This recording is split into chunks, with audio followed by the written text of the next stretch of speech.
right, we are shifting focus to another breaking news coming in. The Supreme Court has now lifted the ban on Anurag Singh Thakur from participating in the affairs of the Board of Control for Cricket in India, BCCI, holding that a lifelong restriction was neither intended nor justified. Now, bench here, led by Chief Justice of India, Suryakant, said it was a fit case to apply the doctrine of proportionality and clarified that the court did not intend to impose a lifelong ban, nor is that warranted.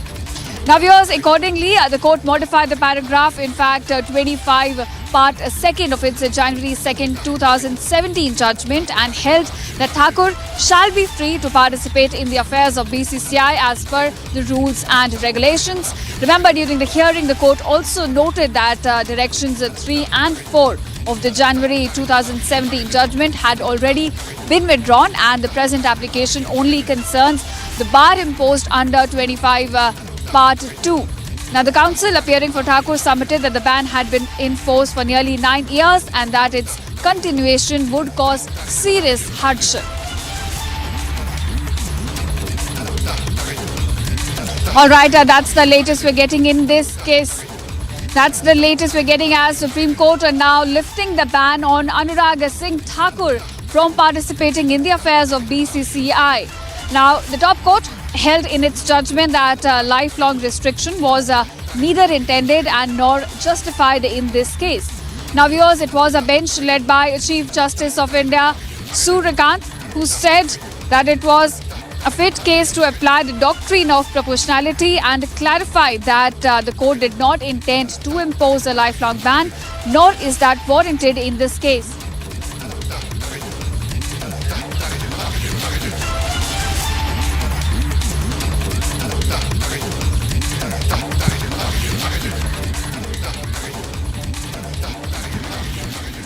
All right, our viewers, now coming back to all the developments coming in from the Parliament in about at 5 p.m. We are expecting Prime Minister Modi to give a response, address the upper house of the Parliament as he gives response on the motion of thanks to President's address. Remember, this comes right after Prime Minister's speech was stalled in the Lok Sabha yesterday after opposition MPs physically obstructed the Prime Minister from entering the lower house. They get out the Prime Minister's chair, raising slogans, and today we saw the Speaker of the House clarifying the air on this issue, saying that it was the Speaker who requested Prime Minister to not come and address the House after he saw the disruption. Let's listen in as to how the Speaker of the House named and shamed the opposition MPs today. सदस्यगण, मुझे बड़े दुख के साथ सभा को सूचित करना है कि कल इस सम्माननीय सदन के कुछ सदस्यों ने लोकसभा चैम्बर में जिस प्रकार का व्यवहार किया, ऐसे दृश्यों का सर्जन किया, वो लोकसभा की शुरुआत से लेकर आज तक कभी नहीं हुई।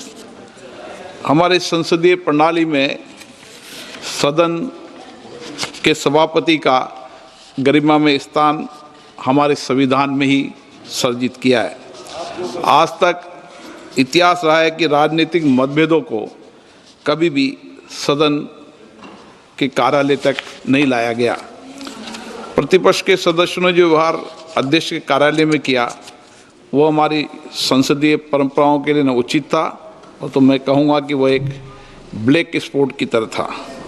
हम सबको सदन सुचारू रूप से चलाने में सहयोग करना चाहिए। इसके बाद जब सदन के नेता को सम्माननीय महामहिम राष्ट्रपति के अभिभाषण पर जवाब देना था, तो मेरे पास पुख्ता ऐसी जानकारी आई कि कांग्रेस पार्टी के कई सदस्य माननीय प्रधानमंत्री जी के आसन पर पहुंचकर कोई भी अप्रत्याशित घटना कर सकते थे। ये दृश्य मैंने सदन में देखा भी सही।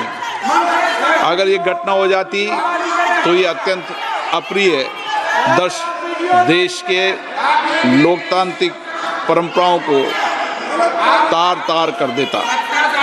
इसको टालने के लिए मैंने माननीय प्रधानमंत्री से आग्रह किया कि उन्होंने सदन में नहीं आना चाहिए।